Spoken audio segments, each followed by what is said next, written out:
Eleanor Wade fell to her knees in the snow, her ninth child silent against her chest. Too silent. Behind her, 8 small figures stood barefoot in the white, their lips blue, their eyes hollow. She had walked 19 miles with nothing but a dead man's coat and a mother's refusal to die. "Please," she whispered to no one. "Please." The rancher appeared from nowhere. He looked at the children. He looked at her. His jaw tightened. "Follow me," he said. "All of you, now." She didn't ask why. She just obeyed. If this story speaks to your heart, subscribe now and follow Eleanor's journey to the very end. Drop a comment telling me which city you're watching from. I want to see how far this story travels. The baby hadn't cried in 2 hours. Eleanor pressed her palm against the tiny chest, feeling for breath, for movement, for anything. Little Josephine's heartbeat fluttered like a wounded bird beneath her fingers. "Mama."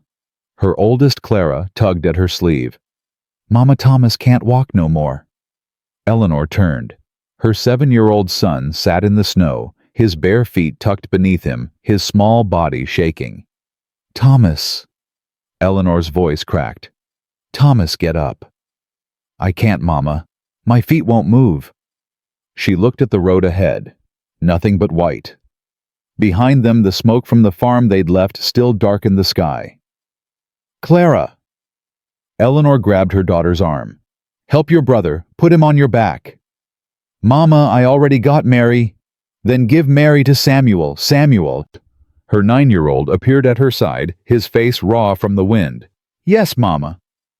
"Take your sister. Clara's gonna carry Thomas." Samuel didn't argue. He lifted 4-year-old Mary onto his hip. The little girl whimpered but didn't cry. None of them cried anymore. Eleanor counted heads. Clara 15, Samuel 9, Thomas 7, Mary 4.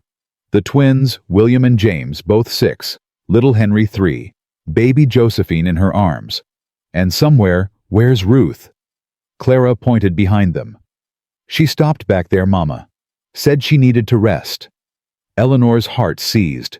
She shoved Josephine into Clara's arms. "Don't drop her. Don't you dare drop her." She ran. Her legs burned. Her lungs screamed. The snow grabbed at her boots, trying to pull her down. Ruth sat 50 yards back, curled into a ball, her 8-year-old body disappearing into the white. "Ruth!" Eleanor fell beside her. "Ruth! Baby, look at me!" The girl's eyes were closed. Her lips had turned gray. "No." Eleanor slapped her daughter's cheek. "No, no, no! Ruth! Open your eyes!" Ruth's eyelids fluttered. "That's it, baby. Stay with me. Stay with Mama." "I'm tired, Mama." "I know, baby. I know you're tired, but you gotta get up now." "I just want to sleep." Eleanor grabbed Ruth's face with both hands. "You listen to me, Ruth Ann Wade. You don't get to sleep. Not here. Not now. Your brothers and sisters need you. I need you. You understand?" Ruth's eyes focused. She nodded weakly. Eleanor pulled the girl onto her back. Ruth's arms wrapped around her neck, cold as death. "Hold on tight, baby. Don't let go." She walked. 1 foot, then the other. The wind howled. The snow fell harder. Clara appeared beside her, Josephine tucked inside her coat. "Mama, where are we going?" "Forward." "But there ain't nothing out here." "There's something. There's always something." Eleanor didn't believe her own words.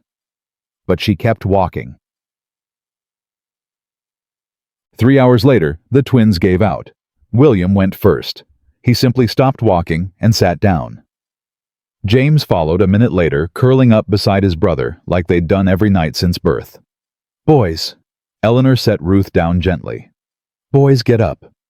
William looked at her with eyes too old for 6 years. "Pa said we ain't worth nothing, Mama. Said we'd die out here like dogs."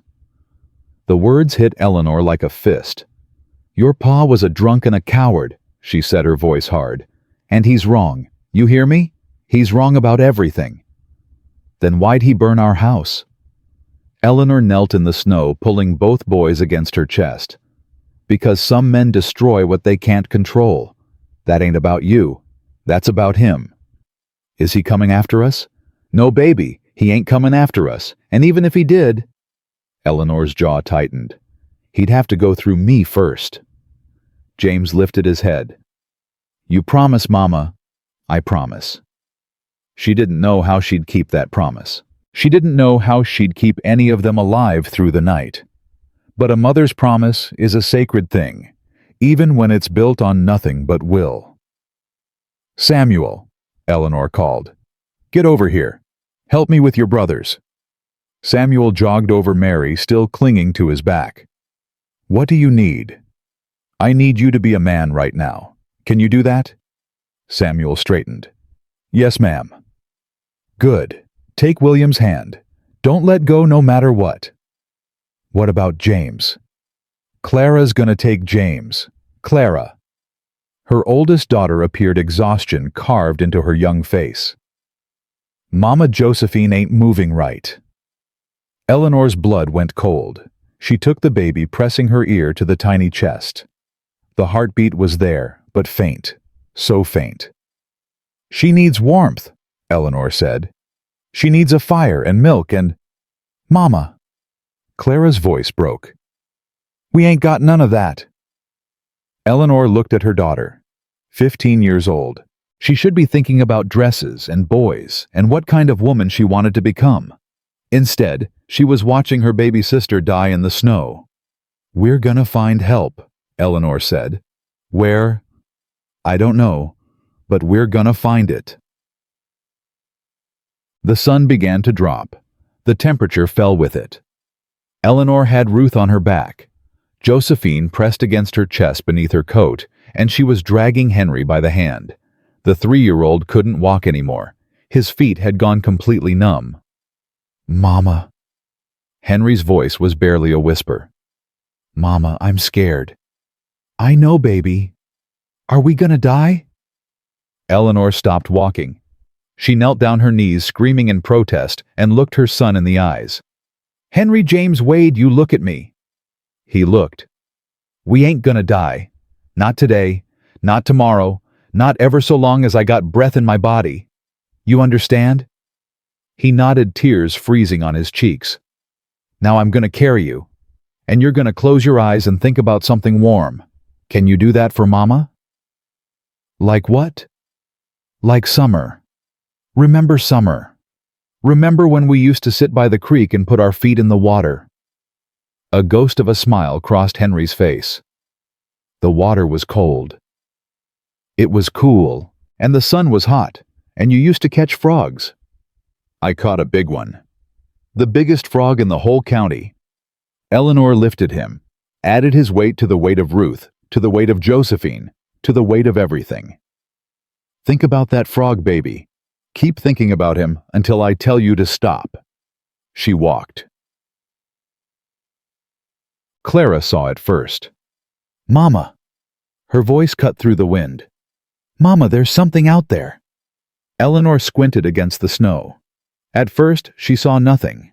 Then smoke, rising from a chimney, a house, maybe a quarter-mile ahead. Oh, thank God. Eleanor's legs nearly buckled. Thank God. Is it safe? Samuel asked. I don't know. What if they're bad people? Eleanor looked at her son. Then she looked at Josephine, barely breathing in her arms. At Ruth, unconscious on her back. At the twins held upright only by their siblings. At Henry Thomas Mary, all of them 1 hour from death. Then I'll deal with bad people, she said. But we ain't got a choice, Samuel. You understand? We go forward or we die. Samuel nodded. He understood. They walked toward the smoke. The ranch house emerged from the snow like a dream, low and solid, built from timber and stone. A barn stood nearby, its doors closed against the wind. Cattle huddled in a corral, their breath rising in clouds. Eleanor stopped at the edge of the yard. Her children gathered behind her, 9 small bodies pressed together for warmth. Stay here, she said. Mama, Clara started. "Stay here, I mean it." Eleanor walked toward the house. Each step felt like a mile. She reached the porch. Her hand rose to knock. The door opened before she could. He stood there, tall, broad-shouldered, gray at his temples but strong in his build. His face was carved from years of wind and work and solitude. A rifle hung at his side. His eyes swept over her, took in the blood on her lip where she'd bitten it raw, the ice in her hair, the bundle in her arms that might be alive or might be dead. "Please," Eleanor whispered. The word came out broken. "My children." His gaze shifted past her. He saw them, all of them, standing in the snow like ghosts, barefoot, hollow-eyed, dying. Something shifted in his face. The hardness cracked just for a moment. "How many but 9?" He said nothing, just stood there, rifle in hand, looking at her like he was trying to solve a puzzle with missing pieces. "Please," Eleanor said again. "I ain't asking for charity. I'll work. I'll do anything. But my baby, she needs warmth. She needs—" "Follow me." 2 words. That was all. He stepped back from the door and held it open. Eleanor turned. "Children." She called, her voice stronger than she felt. "Come inside. All of you. Now." They came. Clara first, pulling James behind her. Samuel with Mary on his hip. William stumbling but upright. Thomas leaning on Ruth, who had somehow woken enough to walk. Henry last, his small hand finding Eleanor's coat and gripping tight. They filed into the house. The heat hit them like a wall. The rancher closed the door behind them, locked it, set the rifle aside. "By the fire," he said. "All of you, don't talk, just sit." They obeyed. They were too tired to do anything else. Eleanor watched him move. He pulled blankets from a chest, threw them over the children one by one. Not gentle, but not rough either. Efficient. Like he'd done this before. He came to her last. "The baby," he said. "Let me see her."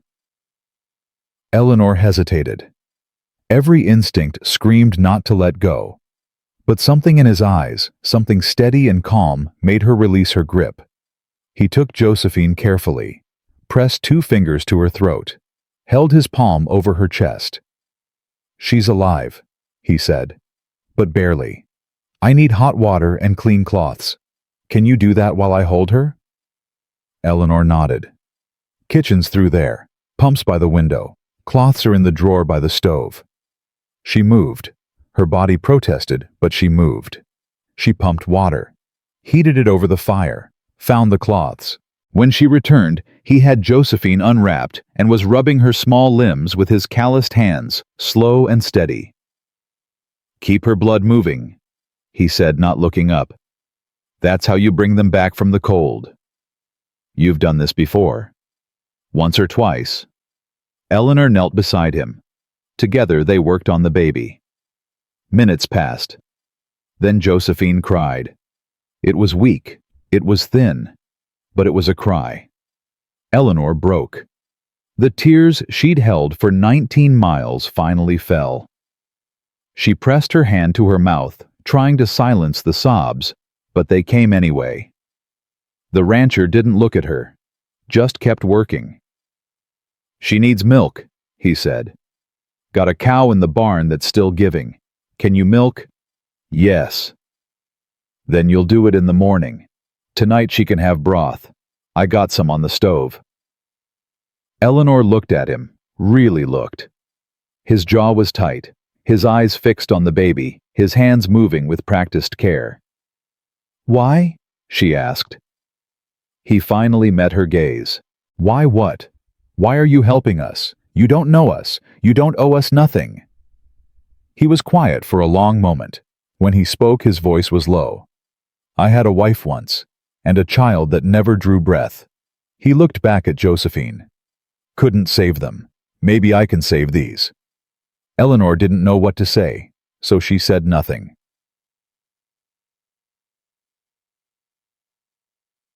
The children ate.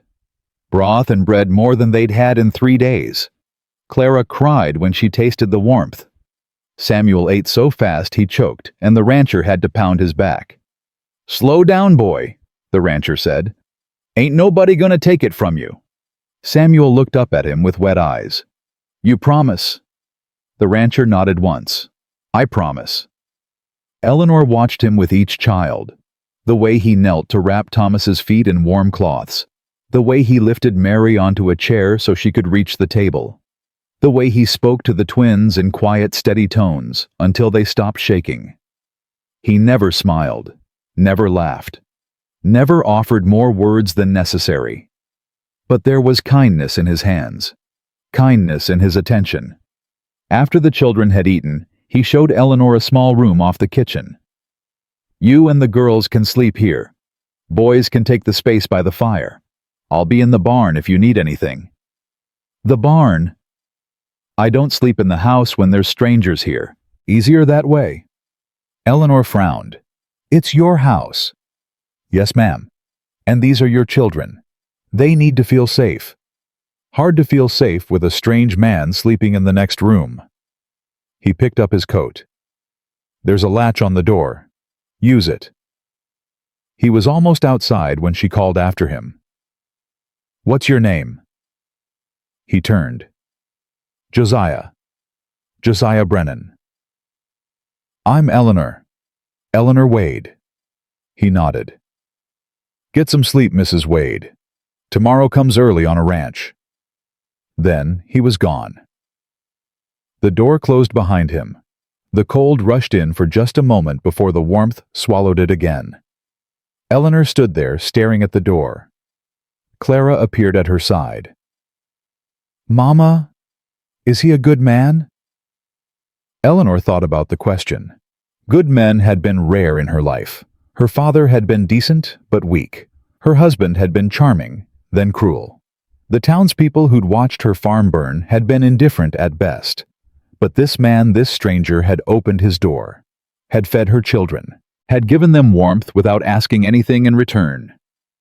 "I don't know yet," Eleanor said honestly, "but I think he might be." Clara leaned against her. "I hope so, Mama. I'm real tired of bad ones." Eleanor put her arm around her daughter. "Me too, baby. Me too." That night, for the first time in weeks, Eleanor slept without one eye open. The children breathed around her. Josephine lay in a makeshift cradle by the fire, her tiny chest rising and falling in steady rhythm. The wind howled outside, but inside the walls held. Somewhere in the barn, a good man slept in the cold so that strangers could feel safe in his home. Eleanor didn't know what tomorrow would bring. She didn't know if she could trust him.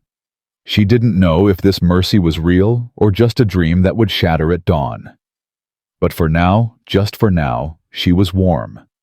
Her children were alive. And someone had said, "Follow me." So she had followed. And maybe, just maybe, that was the first step towards something worth finding. Eleanor woke to the sound of a child screaming. She was on her feet before her eyes fully opened, heart-pounding hands reaching. Ruth. It was Ruth, thrashing in her blankets, eyes wide but seeing nothing. "No! No! Don't, Papa! Don't!" Eleanor grabbed her daughter's shoulders. "Ruth! Ruth, wake up! It's Mama! You're safe!" Ruth's eyes focused. She looked at Eleanor, then at the unfamiliar walls, then back at Eleanor. Her lip trembled. "I thought he found us." "He didn't find us. He ain't gonna find us." "But I saw him, Mama. He was burning everything. It was a dream, baby. Just a dream." Ruth collapsed against Eleanor's chest, sobbing.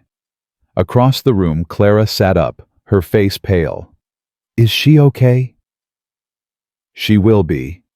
Eleanor stroked Ruth's hair. "Go back to sleep, Clara." "I can't sleep. Every time I close my eyes, I see the fire." Eleanor's chest tightened. Her children had watched their father burn their home to the ground. They'd watched him stand in the yard, bottle in hand, laughing while everything they owned turned to ash. Some wounds don't heal with one night of warmth. "Come here," Eleanor said, Both of you, right here with me." Clara crawled over. Ruth shifted to make room. The three of them sat together wrapped in a blanket that smelled like cedar and wood smoke. "Mama," Clara whispered, "what are we going to do?" "I don't know yet." "Are we going to stay here?" "I don't know that either." Clara was quiet for a moment. "He seems kind. The man." "He does." "Papa seemed kind too, in the beginning." Eleanor closed her eyes. Her daughter was right. Thomas Wade had been charming once. He'd brought her wildflowers and told her she was the prettiest girl in Ohio. He'd promised her a good life, a farm children who'd grow up strong and free. He'd kept those promises for almost 5 years. Then the drinking started. Then the rage. Then the fists. "Not all men are like your papa," Eleanor said. "How do you know which ones are different? You watch what they do, not what they say. Words are easy. Actions cost something." Ruth had stopped crying. Her breathing had evened out. "Get some sleep," Eleanor said. "Both of you. I'll keep watch." "You need sleep too, Mama." "I'll sleep when I know we're safe." Clara didn't argue. She lay back down, pulling Ruth close. Within minutes, both girls were breathing deep. Eleanor sat in the dark, listening to her children sleep, and wondered if safety was something she'd ever know again. The door to the main room creaked open. Eleanor's hand found the poker by the fireplace before she could think. She rose, weapon ready. Josiah stood in the doorway, snow on his shoulders, his face unreadable. "Easy," he said. "It's just me." Eleanor lowered the poker. Her heart was still racing. "I heard screaming. Wanted to make sure everyone was all right. My daughter had a nightmare." He nodded. Didn't ask questions. Didn't push. "Coffee's on?" he said. "If you want some." "What time is it?" "Near dawn. Sun'll be up in an hour." Eleanor looked at her sleeping children. The boys were sprawled by the fire, tangled together like puppies. Josephine lay in her makeshift cradle, her color better than last night. "I should help with the chores," Eleanor said. "You should rest." "I don't need rest. I need to earn our keep." Josiah studied her for a long moment. "You always this stubborn. When I have to be." Something flickered across his face. Not quite a smile, but close. "Boots are by the door. Coat's on the hook. Don't suppose you know how to milk a cow." "I know how." "Then I'll see you in the barn." He turned and walked out. The cold rushed in behind him, then disappeared when the door closed. Eleanor found the boots, found the coat, checked on the children one more time. Then she followed him into the dark. The barn was warmer than she'd expected. Animals gave off heat, and the walls blocked the wind. Josiah was already at work forking hay into a stall where a brown cow stood waiting.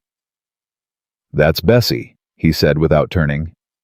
"She's ornery in the morning. Don't stand behind her." Eleanor grabbed a bucket and a stool. "I grew up on a farm. I know how cows work." "Just making sure." She positioned herself beside Bessie and started milking. The rhythm came back, easy muscle memory, from a girlhood that felt like someone else's life. "Your children," Josiah said after a while. "How old?" "Clara's 15, Samuel's 9, Ruth's 8, Thomas is 7. The twins William and James are 6, Mary's 4, Henry's 3, and Josephine's 8 months. 9 children." "Yes." "And their father." Eleanor's hands tightened on the cow's udder. Bessie shifted, sensing the tension. "Their father is why we're here." Josiah didn't respond, just kept forking hay.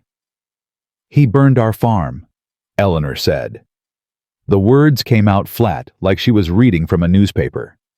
3 days ago. Said he'd rather see us dead than let us leave him. So we walked. 19 miles, in this weather, with 9 children.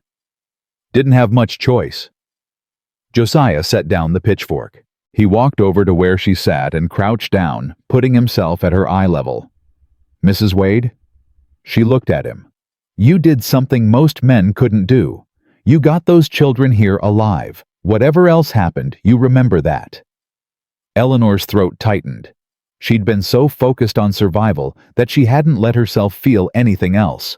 Pride, relief, grief. It was all locked up somewhere she couldn't reach. "They're still in danger," she said. "He'll come looking. He always does. Then we'll deal with that when it happens. You're on my land now. Anyone comes here looking to hurt children, they'll answer to me. You don't even know us." "I know enough." He stood. "Finish up with Bessie. I'll start on the horses." He walked away before she could respond. Eleanor sat there, hands still on the cow, trying to make sense of a man who offered protection to strangers. In her experience, kindness always came with a price. She just hadn't figured out his yet. She finished the milking and carried the bucket back to the house. The children were awake now. Clara had already started a fire and was trying to heat water for oatmeal. Samuel stood by the window watching the sunrise like he'd never seen one before. "Mama!" Mary ran toward her arms outstretched. "Mama, I'm hungry." Eleanor scooped her up. "I know, baby. We're gonna eat soon." "The man gave us bread last night. Is there more bread?" "I don't know. We'll see." Thomas appeared at her elbow. "Mama, my feet hurt." "Let me see." She set Mary down and examined Thomas's feet. They were red and swollen, but the color was returning. No frostbite, thank God. "They're healing," she said. "Keep them wrapped today. No walking unless you have to." "But I want to help. Samuel said there's horses in the barn." "You can help tomorrow. Today you rest." "That's not fair." "Life ain't fair, Thomas. Get used to it." The boy's face crumpled. Eleanor softened. "Look at me," she said. "You walked 19 miles on feet that should have given out after 5. You're the bravest boy I know, but even brave boys need to rest." "Okay." Thomas nodded slowly. "Okay, Mama." The door opened. Josiah came in stamping snow from his boots.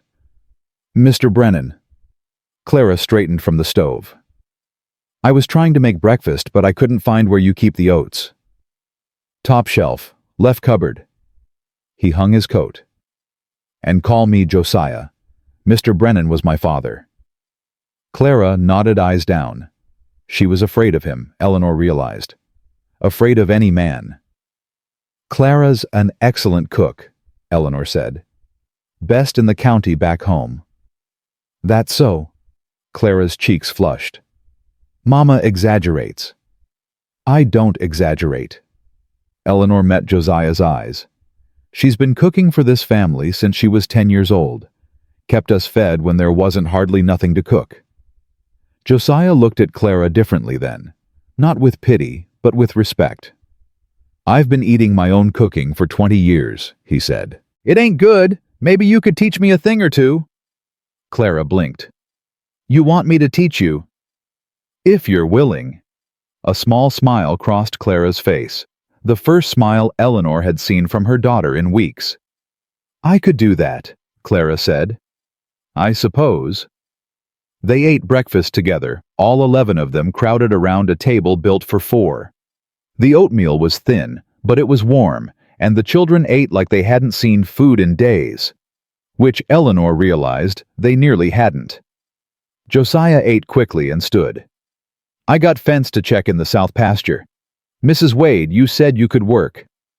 "I said I would work. There's a difference." "Fair enough. You want to come along?" "What about the children?" "Clara seems capable, and I got an old ranch hand named Hank who comes by most days. He'll keep an eye on things." Eleanor hesitated. Leaving her children with strangers went against every instinct she had. Clara touched her arm. "Go, Mama. I can handle them." "You sure?" "I've been handling them for years." Eleanor looked at her daughter. 15 years old and already a woman. It wasn't fair. None of this was fair. "I'll be back before noon," Eleanor said. "Take your time." Clara started gathering the bowls. We'll be fine." Eleanor followed Josiah out into the cold. They walked in silence for a long while. The snow had stopped falling, but it lay thick on the ground, making every step an effort. Eleanor's borrowed boots were too big, and she had to concentrate to keep from stumbling.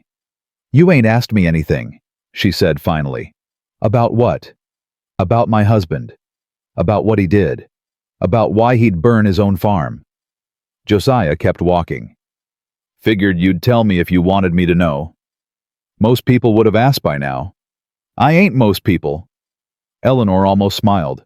"No, I'm starting to see that." They reached the fence line. Several posts had come loose in the wind, and the wire sagged between them. Josiah handed her a pair of pliers. "Hold that post steady. I'll hammer it back in." She grabbed the post with both hands. He swung the mallet. Once. Twice. The post sank into the frozen ground. They moved to the next one. "My wife died 12 years ago," Josiah said, not looking at her. "Childbirth. The baby died too." Eleanor's hands stilled on the post. "After that, I didn't much want to be around people. Built this place. Kept to myself. Figured I'd die alone out here, and that was fine." He swung the mallet again. "Then you showed up at my door with 9 children and blood on your face. And now," he finally looked at her, "now I'm not sure about anything."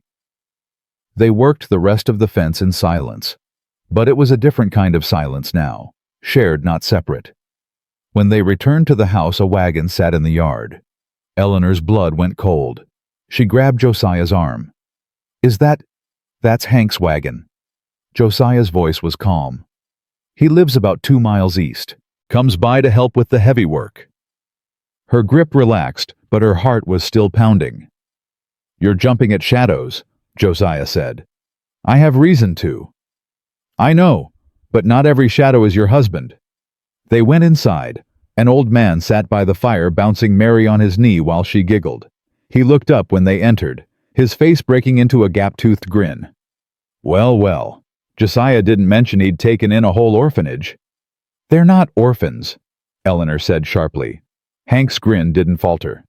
"No offense meant, ma'am. Just ain't seen this many young'uns in one place since my own were small." He set Mary down. "Name's Hank Patterson. I've been working this land longer than Josiah's been alive." "That ain't true," Josiah said. "Close enough." Hank stood extending a weathered hand to Eleanor. "Pleased to meet you, Mrs. Wade. Eleanor Wade. Mrs. Wade." He shook her hand firmly. "Josiah here says you walked near 20 miles through a blizzard with 9 children. That true?" "More or less." "Then you're either the bravest woman I ever met or the craziest." "Maybe both." Hank laughed a deep belly laugh that filled the room. "I like her, Josiah. You should keep this one." "She ain't a stray dog, Hank." "No, she surely ain't." Hank winked at Eleanor. "She's something much more interesting." The days began to find a rhythm. Eleanor rose before dawn each morning, started the fire, set the coffee to boil. By the time Josiah came in from the barn, she had breakfast ready. They ate quickly, then went out to work while Clara managed the children. She learned the ranch piece by piece. How to check the cattle for sickness. How to break ice from the water troughs. How to read the weather by the color of the sky. Josiah taught her without condescension, explaining once and then trusting her to remember. "You're a quick learner," he said one afternoon, watching her mend a broken gate hinge. "Had to be." She tightened the last bolt. "Growing up, if you didn't learn fast, you went hungry. Your family was poor. My family was dead. Cholera took them when I was 12. After that, I worked for anyone who'd have me." "How'd you end up married?" Eleanor set down her tools. "Thomas Wade came through town when I was 17. He was handsome. He was charming. He promised me I'd never be alone again." She laughed, but there was no humor in it. "He kept that promise, I suppose. Hard to be alone when you're having a baby every year." "Did you love him?" The question caught her off guard. She looked at Josiah, trying to read his face, but it gave nothing away. "I thought I did. In the beginning. But you can't love someone who hurts you. You can only survive them." Josiah nodded slowly. My wife, Sarah, she was the opposite of survival. She was joy. Pure joy. Laughed at everything, even things that weren't funny. She'd find wildflowers in the dead of winter, I swear. You still miss her? Every day. He picked up her tools and started walking. But missing someone and being stuck in the past are two different things. Took me a long time to learn that. Eleanor followed him, turning his words over in her mind. That night, after the children were asleep, she found him on the porch staring at the stars. You shouldn't be out here, she said.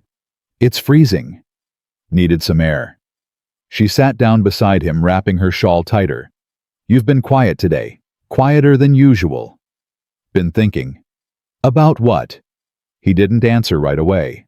When he spoke, his voice was low. I haven't talked about Sarah in years, not to anyone. Then you show up and suddenly I'm telling you things I ain't even told myself. I could say the same. He looked at her. Why do you suppose that is? Maybe because we're both broken. Broken people recognize each other. You ain't broken, Mrs. Wade. Eleanor, if we're sharing secrets, you might as well use my name. Eleanor. He said it slowly, like he was testing the weight of it. You ain't broken, you're bent. There's a difference. Broken things can't be fixed. Bent things just need the right hands to straighten them out. Her heart did something strange. A flutter. A skip. Something she hadn't felt in so long she'd forgotten the name for it. Josiah. A scream cut through the night. Eleanor was on her feet instantly. That was Clara's voice.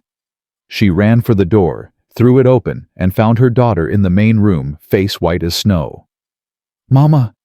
Mama, there's someone outside. What? A man.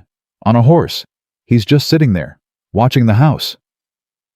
Eleanor's blood turned to ice. Josiah pushed past her rifle already in hand. He crossed to the window and looked out. One rider, he said. About 50 yards out. Is it him? Eleanor could barely breathe. Is it Thomas? Josiah squinted into the dark. Can't tell. He ain't moving. Eleanor grabbed Clara's shoulders. Get the children. Get them in the back room. Now. Mama. Now, Clara. Clara ran. Eleanor heard her waking. The others heard their confused, frightened voices. Josiah cocked his rifle. Stay inside. You can't go out there alone. I've dealt with worse than one man on a horse. He opened the door. Lock this behind me. Josiah. He was already gone. Eleanor locked the door. She pressed her face to the window, trying to see through the darkness. Josiah's figure moved across the yard, rifle raised. The rider didn't move. Josiah stopped 20 feet from the horse. Eleanor could see his lips moving, but she couldn't hear the words. Then the rider turned and rode away. Just like that.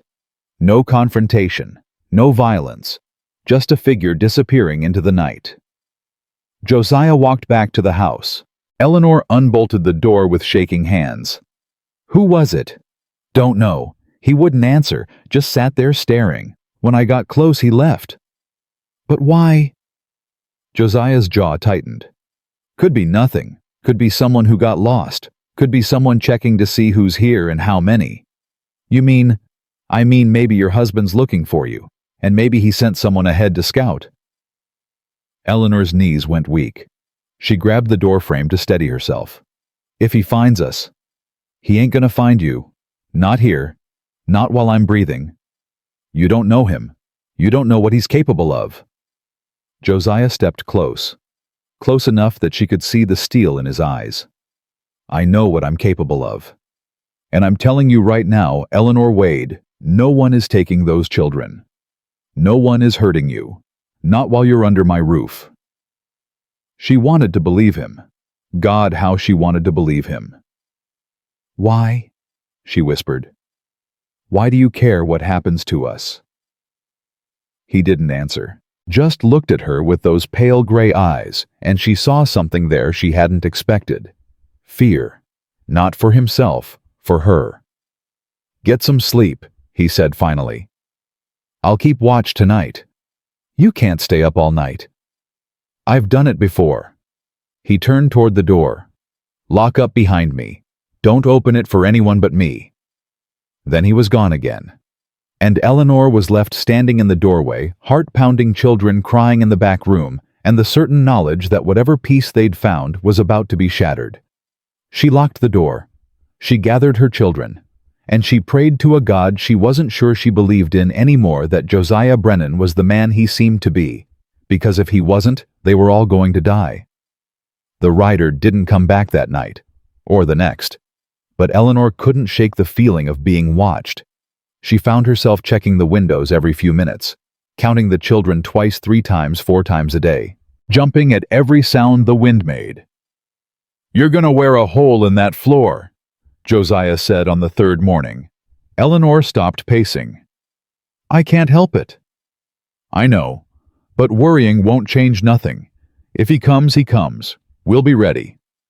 "How can you be so calm?" "Because panic don't help. Never has." He poured her a cup of coffee. "Drink this. Then come help me in the barn. Works better than worry." She took the coffee. Her hands were shaking. "Mama." Samuel appeared at her elbow. "Can I come to the barn too?" Eleanor looked at her son. He'd been following Josiah around for days now, watching everything the man did with wide, hungry eyes.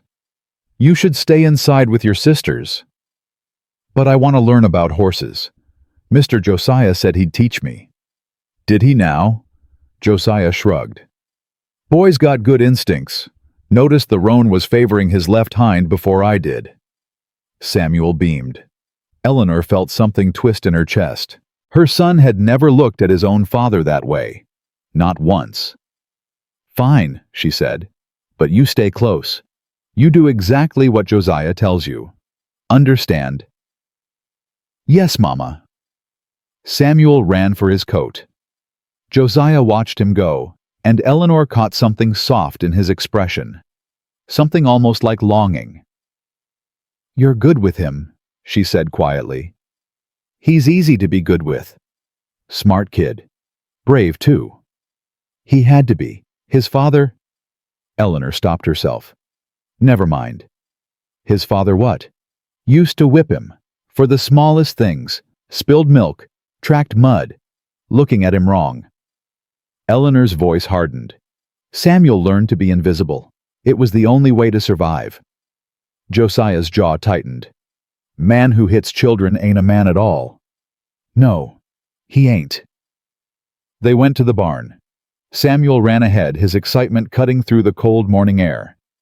Eleanor watched him and felt hope stirring in her chest. Dangerous hope. The kind that could destroy you if you let it. In the barn, Josiah showed Samuel how to brush down the horses. The boy listened with fierce concentration, mimicking every movement. "Gentle," Josiah said. "Horses can feel everything. You're rough with them, they'll be rough with you. You're calm, they're calm." "Like people," Samuel said. Josiah paused. "Yeah, like people." Eleanor worked nearby, mucking out stalls, but her attention kept drifting to them. The way Josiah crouched to Samuel's level. The way he corrected without criticizing. The way he praised without overdoing it. This was what a father should be. This was what her children had never had. "Mrs. Wade." She looked up. Hank stood in the barn doorway, his face grim. "Someone's coming up the road." Eleanor's blood froze. "Who?" "Can't tell yet. But it ain't just one rider this time. Looks like 3, maybe 4. Josiah was already moving. "Samuel, go to the house. Get your sisters and brothers in the back room. Don't come out until your mama or I say so." "But—" "Now, boy." Samuel ran. Eleanor grabbed Josiah's arm. "If it's him, then we'll handle it." He pulled his rifle from the wall mount. "Stay inside with the children." "No." "Eleanor." "I said no." Her voice didn't waver. "I ain't hiding while you face my problems alone. Those are my children. This is my fight." Josiah looked at her for a long moment. Then he nodded. "There's a pistol in the kitchen drawer. You know how to use one. Point and shoot." "That'll do." He handed her a box of ammunition. "Stay behind me. Don't fire unless I say so. And if things go bad, they won't. But if they do, you take the children and run. There's a root cellar behind the house. Entrance is covered with brush. You hide there until it's safe." "Josiah, promise me." The intensity in his eyes stopped her cold. He wasn't asking. He was begging. "I promise," she said. They walked out together. 4 riders sat at the edge of the yard. 3 of them were strangers, rough-looking men with hard faces and dirty coats. The 4th was not a stranger. Thomas Wade sat tall in his saddle, a smile spreading across his face. "Well, well." His voice carried across the snow. "Looks like I found you, Eleanor." Eleanor's heart stopped, then started again, pounding so hard she could hear it in her ears. "You need to leave," Josiah said. His voice was calm, but his rifle was raised. Thomas laughed. "I don't think I will. See that woman there is my wife. Those children in that house are my property, and I've come to take back what's mine." "They ain't property, and they ain't yours no more." "Is that so?" Thomas leaned forward in his saddle. "And who exactly are you to tell me what's mine? I'm the man whose land you're standing on, and I'm telling you once, leave." Thomas's smile faded. His eyes went to Eleanor. "You been spreading your legs for this old man, Eleanor? That how you paid for shelter?" Eleanor's grip tightened on the pistol. "Go to hell, Thomas." "Already been there, darling. You sent me." He swung down from his horse. The 3 men behind him did the same. "I lost everything because of you. The farm, the money, my reputation. You know what people call me now. The man whose wife ran off with his children. I ran because you tried to kill us. I was drunk. I wasn't going to actually hurt nobody. You burned our house to the ground with us still inside." Thomas's face twisted. The charm was gone now. Only the monster remained. "You should have burned with it. Would have saved me a lot of trouble." Josiah stepped forward. "That's enough. Stay out of this, old man. This is between me and my wife." "She ain't your wife no more. Not in any way that matters." Thomas's eyes narrowed. "You think you can take what's mine. You think you can just step into my life and... I think you're a coward who hits women and children. I think you're a drunk and a fool. And I think if you don't get off my land in the next 30 seconds, I'm going to put a bullet between your eyes." The air went still. One of Thomas's men reached for his gun. Josiah's rifle swung toward him. "Try it," Josiah said. "See what happens." The man froze. Thomas held up his hand. "Easy, boys. No need for violence." His smile returned, but it was thin now. Dangerous. "I got papers, you know. Legal papers. Says those children belong to me. Says my wife abandoned her lawful husband. The law's on my side." "Then bring the law," Josiah said. "Bring a sheriff. Bring a judge. But until you do, you're just a trespasser, and I shoot trespassers." Thomas stared at him. For a moment, Eleanor thought he might charge, might try to take what he wanted by force. Then he stepped back. "This ain't over," he said. "Not by a long shot. I'll be back, with papers, with men, with enough firepower to burn this whole place to the ground." He looked at Eleanor. "And when I do, you're gonna wish you'd died in that fire." He mounted his horse. His men followed. Eleanor watched them ride away, her whole body shaking.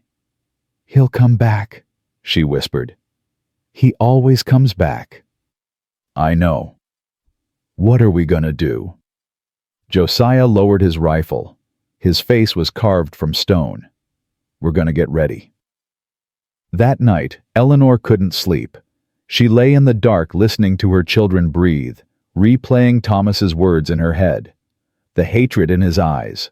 The promise of violence. She got up quietly and walked to the main room. Josiah sat by the fire rifle across his knees. "Can't sleep either," he said. "How could I?" She sat down across from him. The fire crackled between them. "He won't stop," she said. "You understand that, right? He's not the kind of man who lets things go. He'll keep coming until he gets what he wants, or until someone stops him. Then someone will stop him. You could die, Josiah. You could die because of me.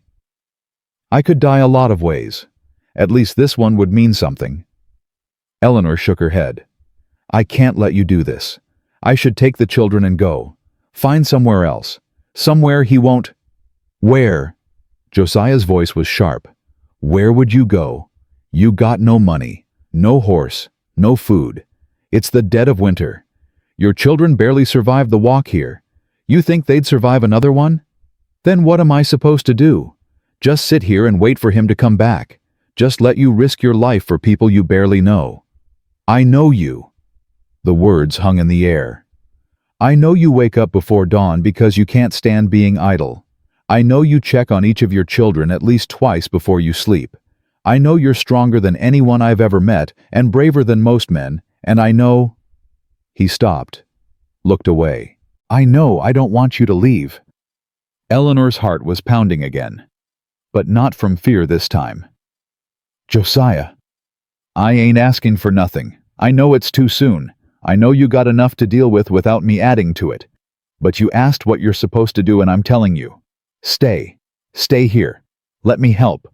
Let me protect them. Let me—" He met her eyes. "Let me protect you." She didn't know who moved first. Maybe both of them. Maybe neither. But suddenly she was beside him, and his hand was covering hers, rough and warm and steady. "I'm scared," she admitted. "Me too." "What if he kills you? Then you take the children and run, just like we planned." "That's not a plan. That's a funeral." Josiah almost smiled. "Ain't dead yet." "Don't joke." "Who's joking?" She leaned into him, just slightly, just enough to feel the warmth of his shoulder against hers. "Why me?" she asked. "You could have turned us away. Should have turned us away. Why didn't you—" He was quiet for a long time. "When Sarah died," he said finally, "I thought I'd never feel anything again. I was empty, just walking around doing chores waiting to die. Then you showed up at my door with those children, half frozen, starving, scared, and something woke up in me, something I thought was dead."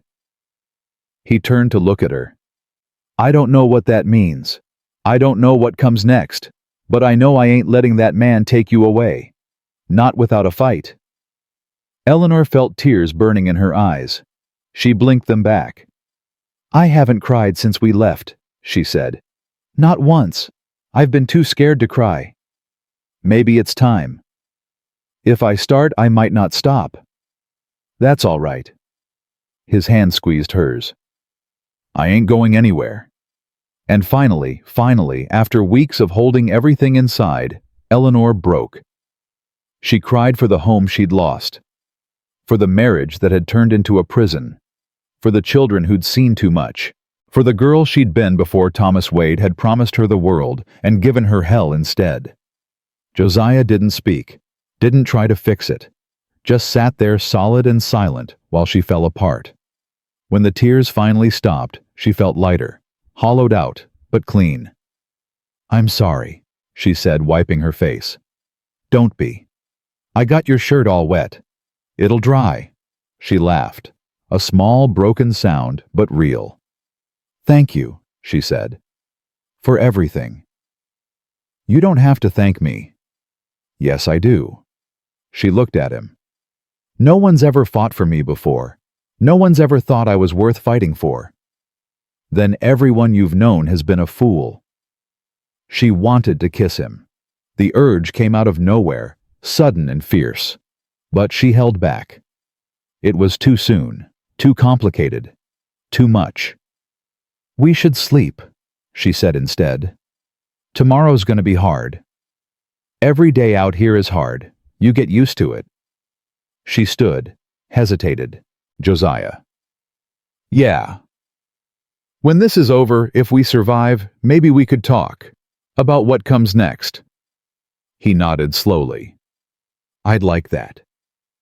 She went back to bed. But this time, when she closed her eyes, she didn't see Thomas's face. She saw Josiah's. 3 days passed. No sign of Thomas. Eleanor started to hope that maybe he'd given up. Maybe the threat had scared him off. Maybe Ryder's coming. Hank's voice shattered the morning quiet. Eleanor dropped the bucket she was carrying and ran for the house. The children were inside.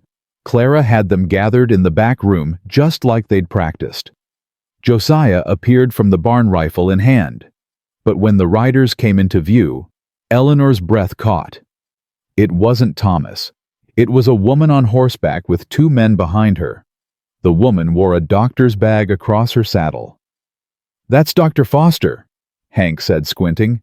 "From Miller's Crossing. What's she doing all the way out here?"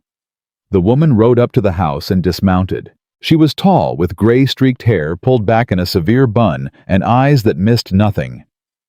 "Mr. Brennan," she said, "I heard you've got children here. 9 of them if the rumors are true." "Rumors travel fast," Josiah said. "They do." Dr. Foster looked at Eleanor. "You must be the mother." "I am." "I'm Dr. Abigail Foster, the only doctor within 50 miles, unfortunately for everyone." She hefted her bag.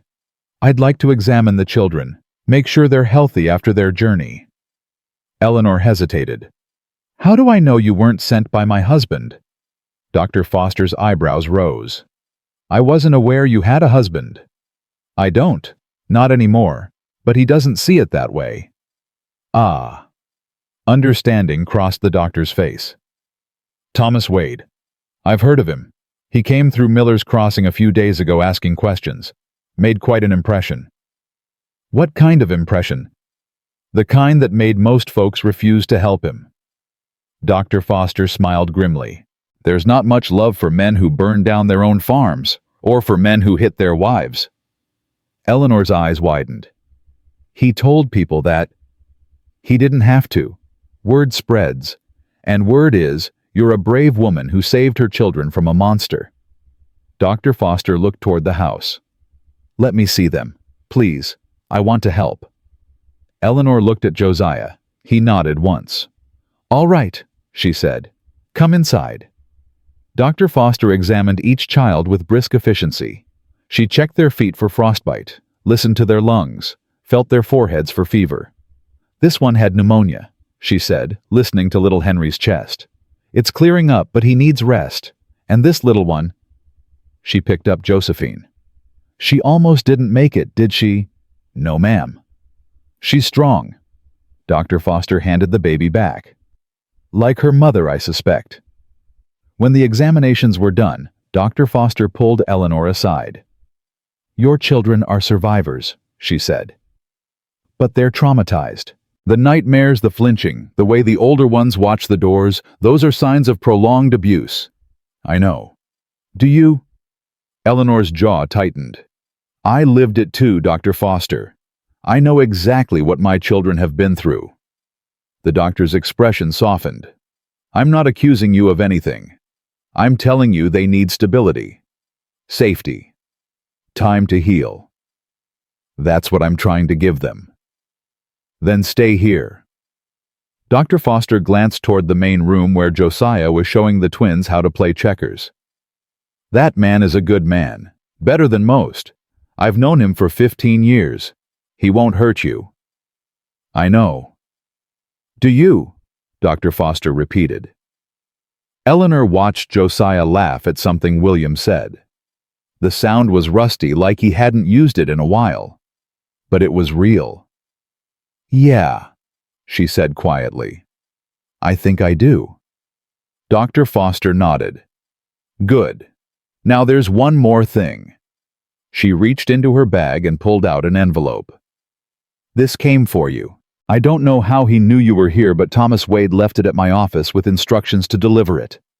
Eleanor's hands went cold. "What is it?" "I don't know. I didn't open it." Eleanor took the envelope. Her name was written on the front in Thomas's sharp handwriting. She opened it. Inside was a single sheet of paper. 3 lines of text. "I know where you are. I know who's protecting you, and I'm coming for what's mine." Eleanor's hands started shaking. "What does it say?" Dr. Foster asked. Eleanor couldn't speak. She just handed over the paper. Dr. Foster read it. Her face hardened. "Josiah," she called. "You need to see this." He came over, read the note. His expression didn't change, but Eleanor saw his knuckles go white around the paper. "When did he leave this?" Josiah asked. "2 days ago." "And you're just bringing it now?" "I came as fast as I could. I had patients in—" "Never mind." Josiah crumpled the note. "He's coming. Could be today. Could be tomorrow. We need to be ready." "I can send word to the sheriff," Dr. Foster said. "Sheriff's 3 days away. By the time he gets here, this'll be over one way or another." Eleanor grabbed his arm. "What are we going to do?" Josiah looked at her, then at the children playing by the fire, oblivious to the storm that was coming. "We're going to fight," he said. "And we're going to win." "How do you know?" His jaw set hard. "Because losing ain't an option." Dr. Foster left at dawn with a promise to send help if she could find any. Eleanor watched her ride away and felt the last thread of hope stretch thin. "She won't make it back in time," she said. "Probably not." Josiah stood beside her, his breath fogging in the cold air. "But we don't need her to." "How can you say that Thomas is coming with men, with guns, and all we've got is you and Hank and you?" Eleanor turned to him. "I can't shoot. Not really. I've never—" "Then it's time you learned." He led her behind the barn away from the children's eyes, set up empty cans on a fence rail, handed her the pistol. "Hold it like this, both hands, steady." Her grip was shaking. "I can't do this." "You walked 19 miles through a blizzard with 9 children. You can do anything." She raised the gun, aimed, fired. The shot went wide. The can didn't move. "Again," Josiah said. She fired, missed. Again, missed. Again. This time the can flew off the rail. "Good." Josiah's voice was calm. Again. They practiced for an hour. By the end, Eleanor could hit 3 out of 5 targets. Her arms ached, her ears rang, but something had shifted inside her. "I won't let him take them," she said, lowering the gun. "I'll die before I let him touch my children." "You ain't gonna die, and neither are they." "You can't promise that." "No." He took the gun from her hands. "But I can promise I'll do everything in my power to keep you safe. All of you." She looked at him. This man who'd taken them in, fed them, protected them, asked for nothing in return. "Why?" she asked again. The question that haunted her. "Because it's right. That's not enough. Nobody does this much just because it's right." Josiah was quiet for a long moment. When he spoke, his voice was rough. "Because when I look at you, I see the woman Sarah might have become. Strong, fierce, a fighter." He met her eyes. "And when I look at those children, I see the ones I never got to have. Maybe that's selfish. Maybe I'm just an old man trying to fill an empty house. But whatever it is, I ain't letting him destroy it." Eleanor's heart cracked open. "Josiah, don't say nothing. Not yet. We got a fight coming. We can talk about the rest later." If there was a later. Neither of them said it, but the words hung in the air anyway. Back at the house, Hank was boarding up windows. "Figured we should make this place harder to get into," he said. "Or out of, depending on how you look at it." "Good thinking." Josiah grabbed a hammer. "Eleanor, get the children ready. If things go bad, you take them to the root cellar. Don't come out until you hear my voice. And if I don't hear your voice? He didn't answer. He didn't have to. Eleanor gathered the children in the back room. Their faces were pale, their eyes wide. They knew something was wrong. Children always knew. Mama. Clara's voice was steady, but Eleanor could see the fear beneath it. Is Papa coming? Yes. Is he gonna hurt us? Eleanor knelt down so she was eye level with her oldest daughter. I'm not gonna let that happen. Mr. Brennan's not gonna let that happen. But I need you to be brave. Can you do that for me? Clara nodded slowly. Good. Now listen. If I tell you to run, you take your brothers and sisters to the root cellar behind the house. You remember where it is? Yes, ma'am. You stay there until Mr. Brennan or I come get you. No matter what you hear, no matter what happens, you don't come out. Understand? What if you don't come? Eleanor's throat tightened. She pulled Clara close, hugging her hard. Then you wait until it's quiet. Then you take the little ones and you walk to Miller's Crossing. Dr. Foster will help you. Mama, no. Promise me, Clara. Promise me you'll keep them safe. Clara was crying now, tears streaming down her face.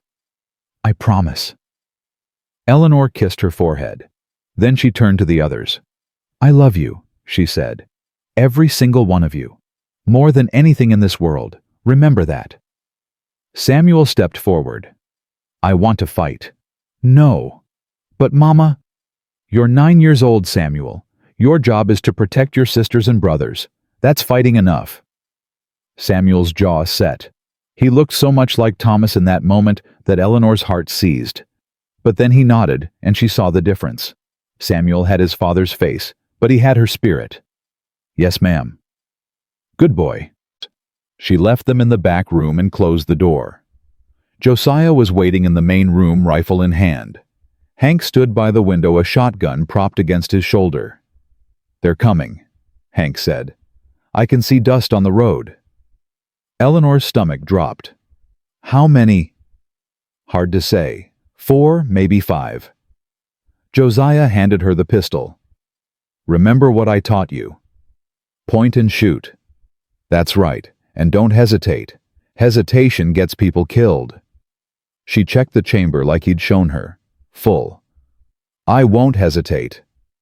The riders appeared over the ridge. 4 men. Thomas in front, his face twisted with rage and triumph. Josiah Brennan. His voice carried across the yard. Send out my wife and children. This don't have to get ugly. Josiah stepped onto the porch. They ain't yours anymore, Wade. Turn around and ride away. Last chance. Thomas laughed.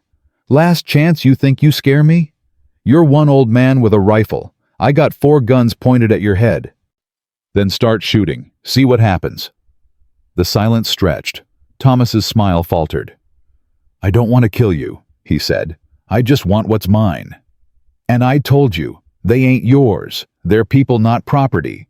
And they don't want to go with you. It don't matter what they want, the law says. The law ain't here. Just you and me, and whatever happens next. Josiah raised his rifle. So make your choice, Wade. Ride away and live, or stay and die. Thomas's eyes went to the house. Eleanor stood in the doorway, pistol raised, her hands steady for the first time. Eleanor. His voice changed, softened, the old charm sliding back into place. Honey, come on. We can work this out. I was drunk. I made mistakes. But I love you. I love our children. Don't throw away everything we built. You burned everything we built, Eleanor said, while we were still inside. I wasn't gonna hurt nobody. You hurt us every day for 15 years. You think I forgot? You think the children forgot? Her voice rose. You broke Thomas's arm when he was 4. You whipped Samuel until he bled. You told Clara she was worthless and ugly and no man would ever want her. You did that, Thomas. Not the drink, you. Thomas's face hardened. The mask dropped away. Fine. You want to do this the hard way? We'll do it the hard way. He turned to his men. Burn it down. Burn the whole thing down." One of the men pulled a torch from his saddlebag, lit it. Eleanor's blood went cold. "No!" The man threw the torch toward the barn. It hit the dry wood and caught immediately. "Thomas, stop!" But Thomas wasn't listening. He'd already drawn his gun, already aimed it at Josiah. The shot cracked through the air. Josiah dove sideways. The bullet missed him by inches. Everything happened at once. Hank fired from the window. One of Thomas's men fell from his horse, clutching his shoulder. The other two scattered, taking cover behind the water trough. Josiah returned fire from behind the porch rail. Another man went down. Eleanor ran for the barn.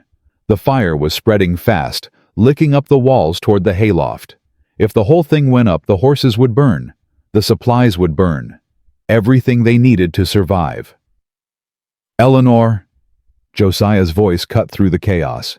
"Get back inside." She ignored him. She reached the barn doors, threw them open. Smoke billowed out, choking her. She stumbled forward anyway. The horses were screaming, wild-eyed, stamping, pulling at their ropes. Eleanor grabbed a knife from the workbench and started cutting them loose. "Go! Get out!" The horses bolted past her, nearly knocking her down. She turned to follow them and came face to face with Thomas. He stood in the doorway, blocking her escape. His face was lit by firelight, twisted into something inhuman. "There you are." Eleanor raised her pistol. "Don't come any closer." "You gonna shoot me, Eleanor? You ain't got the guts." "Try me." He took a step forward. "You know what, maybe I will. Maybe it's time you learned who's really in charge." "You were never in charge, Thomas. You were just a bully with a bottle. And I'm done being scared of you." He lunged. She fired. The bullet caught him in the shoulder. He staggered back, shock flooding his face. "You shot me." "And I'll do it again." She aimed at his chest. "Get out of my way." For a moment he just stared at her, like he was seeing her for the first time. Then something in his eyes changed. The rage faded. Something else took its place. Something that might have been respect or fear. "This ain't over," he snarled. "Yes, it is." He stumbled past her out of the barn, clutching his bleeding shoulder. Eleanor didn't lower the gun until he was gone. Then she ran. Outside, the fight was ending. Two of Thomas's men lay in the yard, one dead, one groaning in pain. The third had his hands up, Hank's shotgun pointed at his face. Thomas was on his horse, wheeling it around, trying to flee. Josiah stepped into his path. "Going somewhere? Get out of my way." "Can't do that." Thomas raised his gun. His hand was shaking, blood running down his arm. "I'll kill you." "Maybe, but you'll die too. That what you want, to die in the dirt for a family that don't even want you?" Thomas's gun wavered. "They're mine," he said. But his voice had lost its conviction. "They're supposed to be mine. They were never yours. You don't own people, Wade. You can't beat love into someone, can't burn trust and expect loyalty." Josiah lowered his rifle. "It's over. Go home. Find something else, but leave them alone." For a long moment, Thomas didn't move. Then slowly he lowered his gun. "This ain't the end," he said. "It is if you're smart." Thomas looked at Eleanor, at the gun still raised in her hands, at the blood on her sleeve, his blood, and the steel in her eyes. "You changed," he said. "No, I just finally stopped being afraid." He spat in the dirt. Then he turned his horse and rode away. His surviving men followed the wounded one, barely staying in his saddle. Eleanor watched them disappear over the ridge. Then her legs gave out.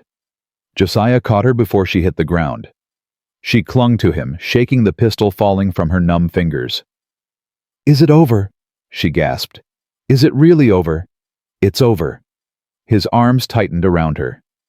"You did good. You did real good." "I shot him." "You saved yourself. Nothing wrong with that." She buried her face in his chest. The adrenaline was fading, leaving exhaustion in its wake. Every muscle in her body ached. Every breath hurt. "The children are fine. Clara's got them in the cellar, just like you said.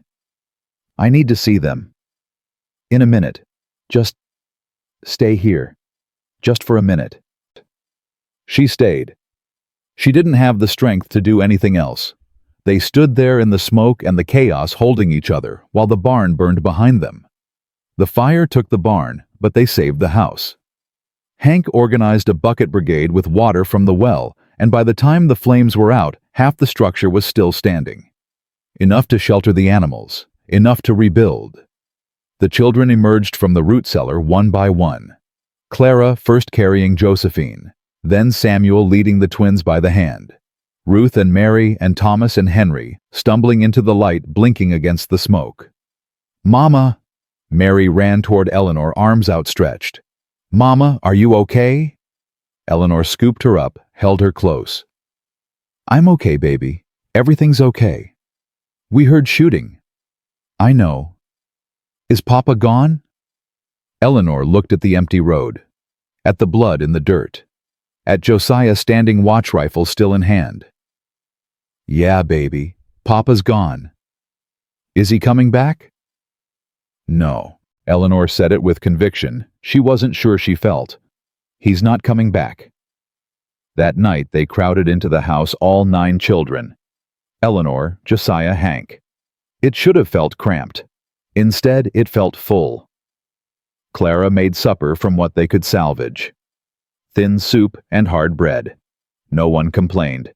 After everything that had happened, it tasted like a feast. "Mr. Josiah!" Samuel's voice broke the silence. Josiah looked up. "Yeah, son. Thank you. For fighting for us." Something shifted in Josiah's face. His eyes went bright for just a moment before he blinked it away. "You're welcome. Are we safe now?" Josiah looked at Eleanor. She nodded. "Yeah," he said. "You're safe now." Samuel smiled. The first real smile Eleanor had seen from him in months. "Good," he said, "because I like it here. I don't want to leave." "You don't have to leave," Josiah said. "Long as your mama says it's all right, you can stay as long as you want." 9 pairs of eyes turned to Eleanor. "Mama," Clara asked, "can we stay?" Eleanor looked around the table, at the children she'd nearly lost, at the man who'd risked everything to save them, at the home that had somehow become theirs. "Yeah," she said, "we can stay." The cheers nearly shook the roof. Later, after the children were asleep, Eleanor found Josiah on the porch again. It seemed to be his place, his refuge. She sat down beside him. "Hell of a day," she said. "Hell of a day," he agreed. "Thank you, for everything." "You already said that." "I meant it then. I mean it more now." He was quiet for a moment. Then he reached into his pocket and pulled out a small piece of paper, worn and creased like he'd been carrying it for days. "This is the deed to the ranch," he said. "I know. I want to add your name to it." Eleanor's breath caught. "What?" "Not as charity. Not as whatever you're thinking." He met her eyes. "As partnership. You've earned your place here. You and those children. I want to make it official." "Josiah, I can't accept that." "Why not?" "Because it's yours. You built it. I built it for a family I never got to have." His voice was rough. "Now I've got one. Seems only right that the land should reflect that." Eleanor didn't know what to say, didn't know what to feel. It was too much too fast. "Can I think about it?" "Take all the time you need." He tucked the deed back in his pocket. "Ain't going anywhere." She leaned against his shoulder. He didn't pull away. "Josiah?" "Yeah." "When this started, when we showed up at your door, did you ever imagine it would end like this?" He considered the question. "No," he said finally. "But I'm glad it did." She found his hand in the dark, wrapped her fingers around his. Me too. They sat there watching the stars as the wind settled and the night grew quiet. Behind them, 9 children slept peacefully for the first time in years, and Eleanor finally let herself believe that maybe, just maybe, the worst was behind them. But morning brought new surprises. A rider appeared at dawn, single horse, no weapons visible. Josiah grabbed his rifle. Eleanor reached for the pistol that now never left her side. "Easy," the rider called out. "I come in peace." He was young, early 20s maybe. Clean-shaven, well-dressed, not one of Thomas's men. "Who are you?" Josiah demanded. "Name's Daniel Harker. I'm a lawyer from Miller's Crossing." He reached slowly into his saddlebag. "May I?" "Slow." He pulled out an envelope. "I've been looking for Mrs. Eleanor Wade. Dr. Foster said I might find her here." Eleanor stepped forward. "I'm Eleanor Wade." The young man dismounted, handed her the envelope. "What is this?" "Legal papers, ma'am, regarding your husband." Eleanor's heart stopped. "What about him?" "He's dead, ma'am. Shot last night trying to rob a supply wagon outside of Miller's Crossing. The driver got him clean through the heart." The world went still. "Dead?" Eleanor repeated. "Yes, ma'am, very much so." The lawyer's voice was gentle. "These papers grant you full custody of your children, and since you were legally married, you inherit whatever he had left, which isn't much, I'm afraid, but it's something." Eleanor opened the envelope. Her hands were numb. The words swam before her eyes. Thomas was dead, the man who'd terrorized her for 15 years, who'd burned her home, who'd tried to kill her children, who'd cast a shadow over her entire adult life. Dead. She waited for relief, for joy, for something. Instead, she felt nothing at all. "Ma'am?" The lawyer was watching her with concern. "Are you all right?" "I don't know," she said honestly. "I don't know what I am." Josiah's hand came to rest on her shoulder. Warm, steady. "Give her a minute," he said. The lawyer nodded. "Of course. I'll wait." Eleanor walked away from the house, away from everyone. She stopped at the fence line and stared at the horizon. Thomas was dead. She should feel something. Shouldn't she? After everything he'd done, but all she felt was empty. Like something that had been wound tight for years had suddenly snapped. "Eleanor?" Josiah had followed her. Of course he had. "I don't know how to feel," she said. "He's dead, and I don't know how to feel about it." "You don't have to feel anything. Not right now. Not ever, if that's how it goes. He was the father of my children. He was also the man who tried to kill them." She nodded slowly. "I should be happy." "Should you? Isn't that what people expect?" Josiah turned her to face him. "I don't give a damn what people expect. I care about what you need. So tell me, what do you need?" Eleanor looked at him, at this man who'd become her anchor in the storm, who'd asked nothing and given everything. "I need time," she said. "Time to figure out what this means. For me. For the children." "Then take it. Take all the time you need." "And you'll wait." His eyes softened. "I've been waiting my whole life, Eleanor. A little longer won't hurt." She reached up and touched his face, rough with stubble, warm despite the cold.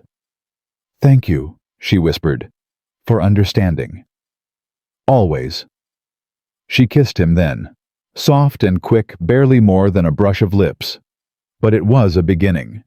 And beginnings, she was learning, were worth everything. The lawyer stayed for coffee, explained the legal details, then rode back to Miller's Crossing. Eleanor watched him go with the papers clutched in her hands. Thomas was dead. It still didn't feel real. "Mama!" Clara appeared at her elbow. "Is it true? Is Papa really gone?"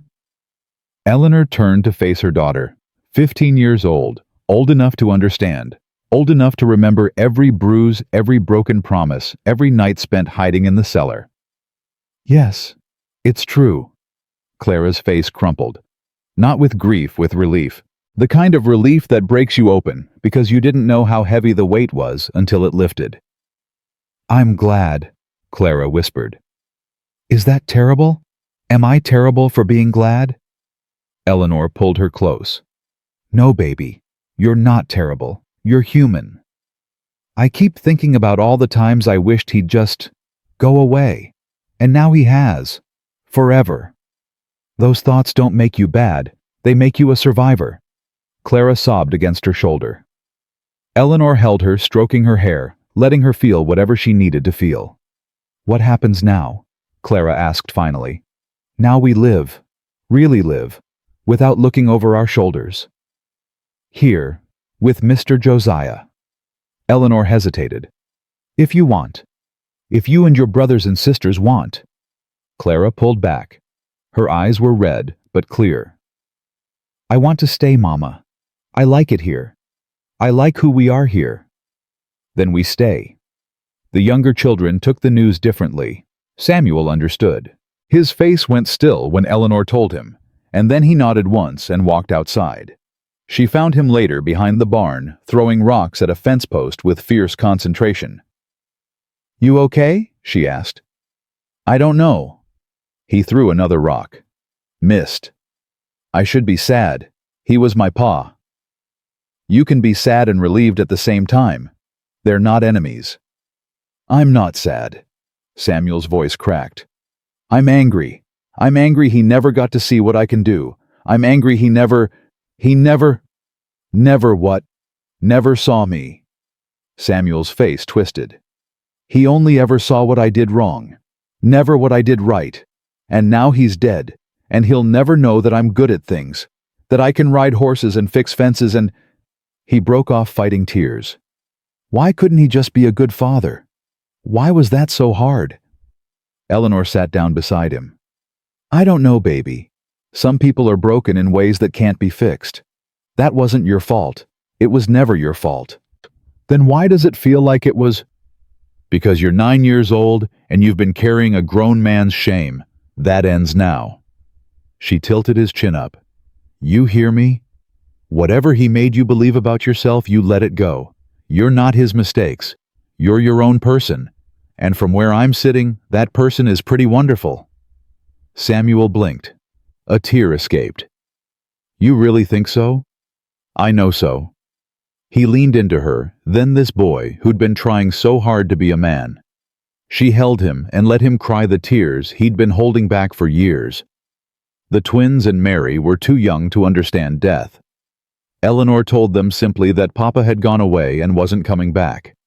They accepted it with the easy faith of children already distracted by the promise of helping Hank feed the chickens.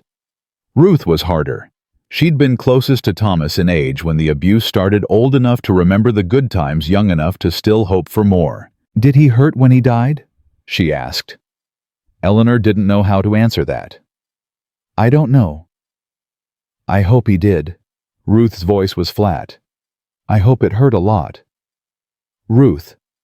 He deserved it, Mama, after what he did to us. Eleanor couldn't argue. Part of her hoped the same thing.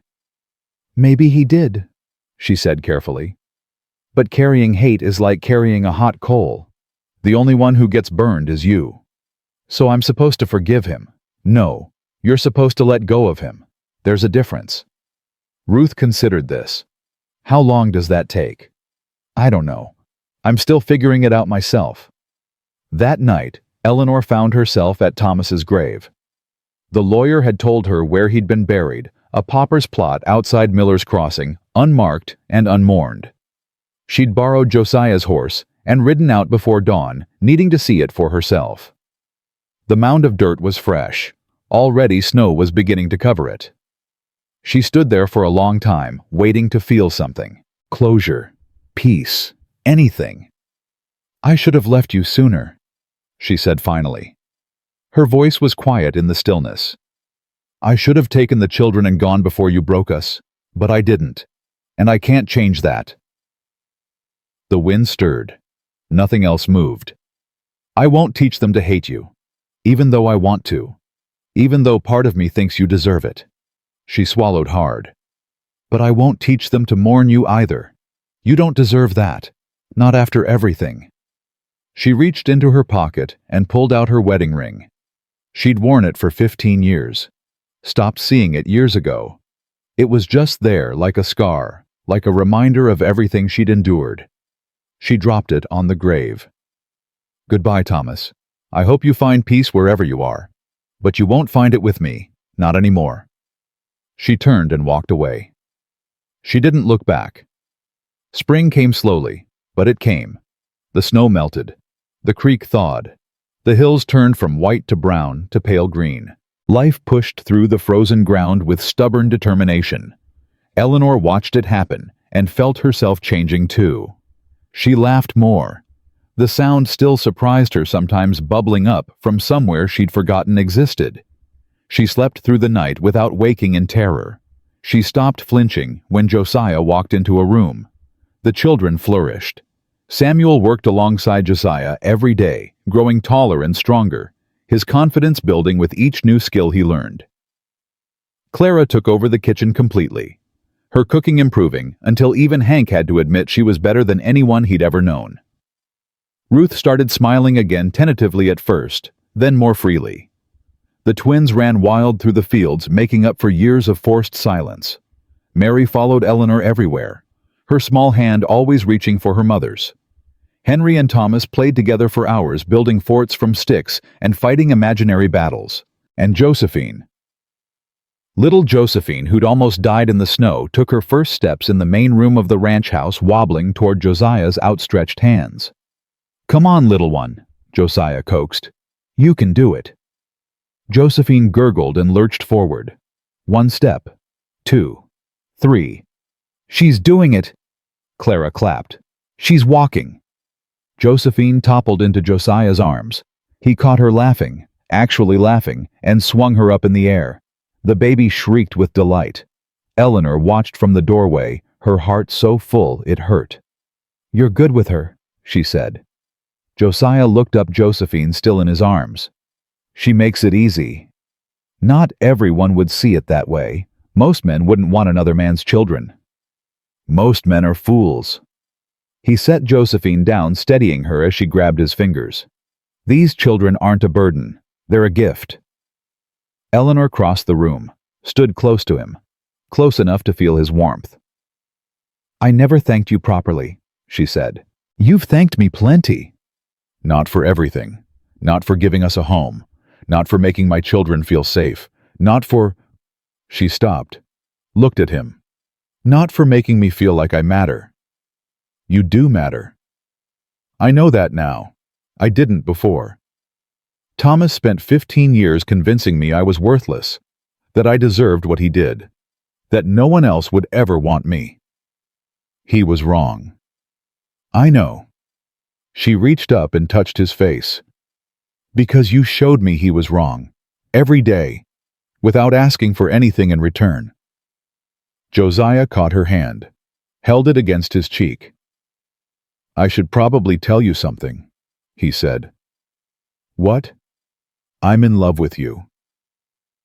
Eleanor's breath caught. "I know it's too soon," he continued. "I know you've been through hell and you need time. I ain't asking for nothing. I just needed you to know, in case you were wondering." "I wasn't wondering." His face fell slightly. "Oh. I wasn't wondering because I already knew." She smiled. "And I love you too." Now it was his turn to look stunned. "You do?" "I do. I've known for weeks, maybe longer. I was just scared to say it." "Scared of what?" "Scared it wasn't real. Scared I was just grateful and confusing it for something more. Scared that if I said it out loud, something would happen and I'd lose it." She laughed softly. "Turns out you can't lose something by admitting it exists." Josiah pulled her close, his arms wrapped around her, solid and strong. She leaned into him, feeling his heartbeat against her cheek. "What do we do now?" she asked. "Whatever we want." "That's terrifying." "I know." He kissed the top of her head. But terrifying can be good. Terrifying means you've got something worth protecting. They stood there holding each other while Josephine played at their feet and the spring sun streamed through the windows. Josiah. Yeah. Ask me. He pulled back. Ask you what? You know what? Understanding dawned in his eyes. He took her hands, got down on one knee. Eleanor Wade, will you marry me? Yes. He blinked. That was fast. I've spent 15 years with the wrong man. I'm not wasting another minute. He stood and kissed her. Really kissed her. The kind of kiss that says everything words can't. Mama. They broke apart. Samuel stood in the doorway, eyes wide. Are you kissing Mr. Josiah? Eleanor felt her cheeks flush. Yes.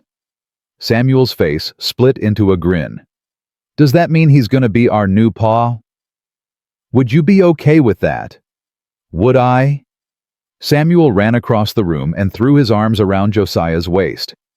I've been hoping for weeks. You have. We all have. Clara said it was going to happen. Ruth didn't believe her, but the rest of us did. Josiah looked at Eleanor over Samuel's head. Sounds like we were the last to know. Sounds like it. Clara appeared next, drawn by the commotion. Then Ruth. Then the twins and Mary and Henry and Thomas. Even little Josephine crawled over, determined not to be left out. Children. Eleanor took Josiah's hand. We have something to tell you. You're getting married, Mary shouted. How did you? Clara said so. Eleanor looked at her oldest daughter. Clara smiled serenely. It was obvious, Mama. Was it? To everyone except you two. Josiah laughed again. It was becoming a regular sound, that laugh. Eleanor loved it. I guess we weren't as subtle as we thought, he said. You really weren't. The children swarmed them, hugging, cheering, asking questions. When can we call him Pa? Can we have cake at the wedding? Does this mean we're staying forever? Yes, Eleanor said. We're staying forever. The cheers nearly shook the walls. The wedding was simple. Dr. Foster came from Miller's Crossing. Hank served as witness. The children stood in a row, scrubbed clean and dressed in their best clothes, watching with solemn attention. The preacher, the same one who'd married Josiah and Sarah 20 years before, spoke the words that bound them together. Do you, Josiah Brennan, take this woman to be your wife? I do. Do you, Eleanor Wade, take this man to be your husband? Eleanor looked at Josiah. At this man who'd saved her life, who'd given her children a home, who'd loved her back to wholeness. I do. Then by the power vested in me, I pronounce you man and wife. Josiah kissed her. The children cheered. Hank wiped his eyes with a dirty handkerchief and pretended he wasn't crying. That night, after the celebration had wound down and the children were asleep, Eleanor and Josiah sat on the porch together. Their porch now, their home. Mrs. Brennan, Josiah said, testing the name, has a nice ring to it. I think so too. He reached for her hand. She gave it willingly. I need to tell you something, he said. What? When you first showed up at my door, you and those 9 children half frozen and starving, I thought God was playing a cruel joke on me, sending me a family I couldn't keep. A woman I couldn't have. But you took us in anyway. I couldn't not. Something in your eyes. He shook his head. I don't know how to explain it. I just knew. Knew you were supposed to be here. Knew this was where your story was supposed to end up. My story's not ending. It's just beginning. He smiled. I like that better. Me too. They sat in comfortable silence, watching the stars emerge. Josiah. Yeah. Thank you. For everything. For saving us. For loving us. For giving us a chance to be happy. You don't have to thank me. I know. But I want to. She leaned her head against his shoulder. You gave me something I'd given up on. Hope. a future, a reason to keep going. You gave me the same thing. Before you came, I was just existing, going through the motions, waiting to die. His voice roughened. You brought this place back to life. You brought me back to life. Then I guess we saved each other. I guess we did. The spring wind stirred the grass. Somewhere in the distance, a coyote called. Inside the house, 9 children slept peacefully, safe and warm and loved. A year passed. Eleanor learned every inch of the ranch. She could ride as well as Josiah, now could rope cattle and mend fences and read weather signs. Her hands were rough from work, her skin tanned from sun, her body stronger than it had ever been. The children grew. Samuel shot up 3 inches and started talking about wanting his own horse. Clara began corresponding with a young man from Miller's Crossing, a baker's son, respectable and kind. Ruth discovered a talent for drawing and filled pages with sketches of the ranch. The twins learned to read. Mary started helping Clara in the kitchen.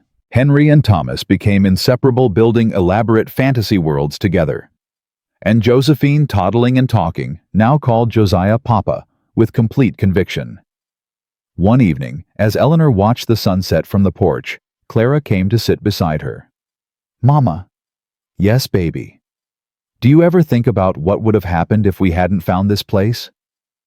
Eleanor considered the question. She'd thought about it many times, the what-ifs that haunted her, the alternative endings that didn't bear imagining. Sometimes, she admitted. We would have died, wouldn't we? Maybe. No, we would have. Clara's voice was matter-of-fact. I remember that night. I remember how cold it was. How Josephine wasn't breathing right. How the twins had stopped complaining, which was scarier than when they complained. She paused. We were dying, Mama. And then he opened the door. He did. Do you believe in God? The question caught Eleanor off guard. I don't know. Some days. I do. I didn't before. But I do now. Clara looked at her. I think God led us here. I think this was always supposed to happen. Eleanor thought about fate, about chance, about a desperate woman knocking on a stranger's door in a blizzard. Maybe you're right, she said. Or maybe we just got lucky. Maybe luck is just God in disguise. Eleanor smiled. When had her daughter become so wise? Maybe it is. That night, Eleanor found Josiah in the barn, brushing down the horses. Got a letter today, he said without turning. From who? Lawyer in Miller's Crossing. The one who came about Thomas's estate. Eleanor's stomach tightened. What does he want? Says there's more land.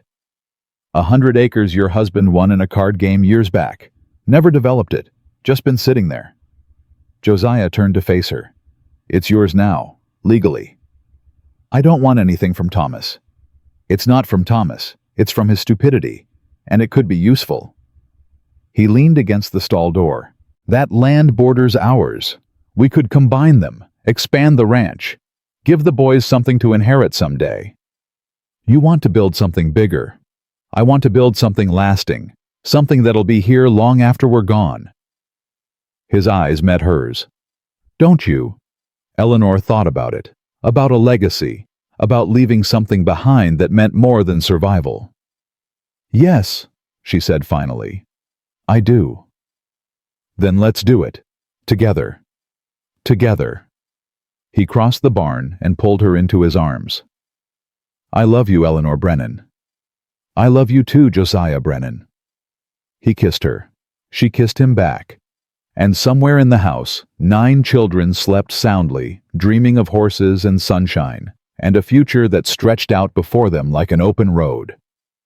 Summer came, then fall, then another winter, but this one was different. This winter there was no fear, no running, no desperate walks through blizzards with barefoot children and fading hope. This winter there was warmth, there was family, there was love. On Christmas Eve, Eleanor stood at the window watching the snow fall. The children were gathered around the fire, playing games, laughing, fighting over whose turn it was to stir the hot chocolate. Josiah came up behind her and wrapped his arms around her waist. "What are you thinking about?"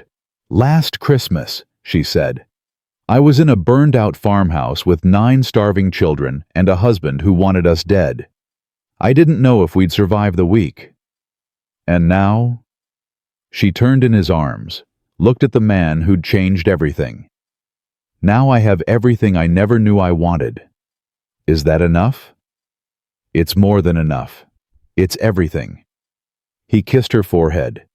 She leaned into him, feeling the steady beat of his heart against her cheek. "Mama, Papa?" Mary's voice cut through the moment.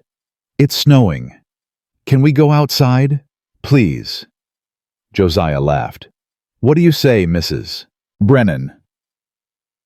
Eleanor looked at the children, all 9 of them, healthy and happy and safe, at the home she'd built from nothing, at the life she'd never dared to dream of. "I say yes." They bundled up and went outside together, all 11 of them, into the falling snow. The children ran and played and threw snowballs. Josiah caught Eleanor around the waist and spun her in circles until she was dizzy with laughter.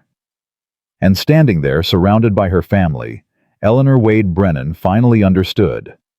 She had walked through fire and ice and hell itself.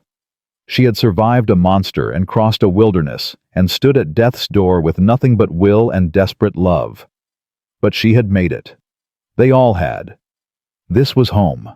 This was family.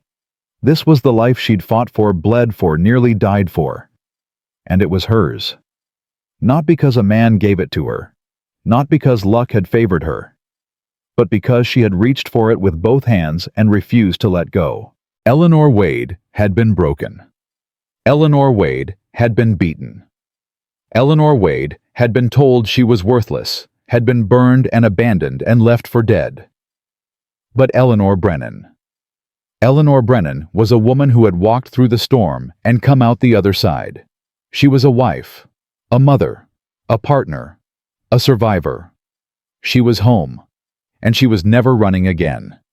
These roads are hard, but they lead somewhere worth finding. Thank you for walking this one with us.